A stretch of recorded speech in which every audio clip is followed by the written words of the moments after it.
പ്രേക്ഷകരെ കാതോട് കാതോരം നമ്മളെല്ലാവരെയും നിരാശരാക്കുന്ന ഒരു പ്രൊമോ തന്നെയാണ് ഇന്ന് പുറത്തു വന്നത്. നമ്മുടെ അഖിലയും ഗൗതവും, നമ്മുടെ അഖില ഇങ്ങനെ മോത്ത് നോക്കി നമ്മുടെ ഗൗതമിൻ്റെ മോത്തേക്ക് പറയുന്നുണ്ട് ഐ ഹേറ്റ് യു എന്ന്. കാരണം വേറെ ഒന്നുമല്ല, നമ്മുടെ ഗൗതം ഒരു ലെറ്ററൊക്കെ എഴുതി സുഖമായിട്ട് കിടന്ന് ഉറങ്ങുക. വേറെ ഒന്നുമല്ല ലെറ്ററിൽ ഞാൻ ഉറങ്ങാൻ കിടക്കും, എന്നെ ശല്യപ്പെടുത്തരുതെന്ന്. അപ്പോൾ ഇതൊക്കെ കാണുമ്പോൾ നമ്മുടെ അഖിലേക്ക് അങ്ങോട്ട് സഹിക്കാൻ പറ്റുന്നില്ല കേട്ടോ. അപ്പോൾ നമ്മുടെ അഖിലയുടെ അമ്മയും മീനുവിൻ്റെ അഖിലയുടെ അമ്മ വന്നൊന്ന് പറഞ്ഞോളൂ, നിങ്ങളിനി എത്രയും വേഗം ഭർത്താക്കന്മാരായിട്ട് ഒരുമിച്ച് ജീവിക്കണം എന്നൊക്കെ. അപ്പോഴാണ് നമ്മുടെ ഗൗതമിൻ്റെ ഇമാതിരി ഒരു കാട്ടായം. അപ്പുറത്ത് നമ്മുടെ മീനും അർജുനും ആയാൽ തന്നെയും നമ്മുടെ അർജുൻ നമ്മുടെ മീനുവിൻ്റെ അടുത്ത് നിന്ന് ഇങ്ങനെ തിരിഞ്ഞ് അപ്പുറത്തോട്ട് തിരിഞ്ഞ് കിടക്കുക. അപ്പോൾ നമ്മുടെ മീനു പറയും, എന്തിനാ അർജുൻ അങ്ങോട്ട് തിരിഞ്ഞ് കിടക്കും, നിങ്ങൾ നേരെ കിടന്നുകൂടെ എന്ന് ചോദിക്കുന്നുണ്ട്. അപ്പോൾ അർജുൻ പറയുന്നുണ്ട്, വേണ്ട, നേരെ കിടന്നാൽ ചിലപ്പോൾ ഞാൻ നിന്നെ കെട്ടിപ്പിടിച്ചൊക്കെ പോകും, അത് നിനക്ക് പിന്നെ അത് ഇഷ്ടമാകില്ല, നീ എന്താ പറയുക ആവശ്യത്തിന് സമയം എടുത്തോ എന്നൊക്കെ പറയുന്നുണ്ട്. അപ്പോൾ മീനു പറയുന്നുണ്ട്, അതൊന്നും കുഴപ്പമില്ല എന്നൊക്കെ പറയുന്നുണ്ട്. അപ്പോൾ അർജുൻ പറയുന്നുണ്ട്, അതൊന്നും സാരില്ല, ഞാൻ ഇങ്ങനെ തന്നെ കിടന്നോളാം എന്നും പറഞ്ഞ് നമ്മുടെ അർജുൻ അങ്ങനെ തന്നെ കിടക്കുന്നുണ്ട് കേട്ടോ.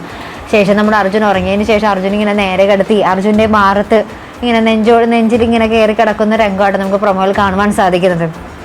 എന്തായാലും അർജുൻ മീനു മീനു എന്തായാലും തീരുമാനിച്ചു കഴിഞ്ഞു അർജുനായിട്ട് ആ ഒരു എന്താ പറയുക ഭാര്യയായി എല്ലാ അർത്ഥത്തിലും ഭാര്യയായി ജീവിക്കാനുള്ള ഒരു തയ്യാറെടുപ്പിൽ തന്നെയാണ് നമ്മുടെ മീനു. അപ്പുറത്ത് നമ്മുടെ അഖിലയും ഗൗതമിൻ്റെ കാര്യമാണ് കഷ്ടം. അവരുടെ കാര്യം ഇനി എന്താകും? നമ്മുടെ അഖിലിനെ ഐ ഹേറ്റ് യു എന്നൊക്കെ പറയുമ്പോൾ നമ്മുടെ ഗൗതം പറയുന്നുണ്ട് താങ്ക് യു എന്നൊക്കെ പറയുന്നുണ്ട് കേട്ടോ. അപ്പോൾ ഗൗതമിൻ്റെ മനസ്സിൽ ശരിക്കും എന്താണ്, അഖിലോട് സ്നേഹം ഉണ്ടോ അല്ലെങ്കിൽ ഇല്ലേ, അഭിനയമാണോ? എന്തായാലും നമുക്ക് കാത്തിരുന്ന് കാണാം കഥ എങ്ങനെയൊക്കെ ആയി തീരുമെന്ന്. അപ്പുറത്ത് നമ്മുടെ അഞ്ജലി ആണെങ്കിൽ നമ്മുടെ അർജുനെയും മീനുവിനെയും പിരിക്കാനുള്ള സകല വഴി നോക്കുന്നുണ്ട് കേട്ടോ. അപ്പോൾ അവരുടെ ജീവന് തന്നെ ആപത്തായിട്ടാണ് നമ്മുടെ അഞ്ജലിയുടെ കളികൾ ഇങ്ങനെ മുന്നോട്ട് പോയിക്കൊണ്ടിരിക്കുന്നത്. അപ്പോൾ എന്തായാലും വളരെ എന്താ പറയുക കണ്ടു തന്നെ ഇരിക്കേണ്ട കുറേ രംഗങ്ങളടങ്ങിയ എപ്പിസോഡുകളാണ് ഇനി വരാൻ പോകുന്നത്. അപ്പോൾ അതിനെക്കായിട്ട് നമുക്ക് കാത്തിരുന്ന് കാണാം.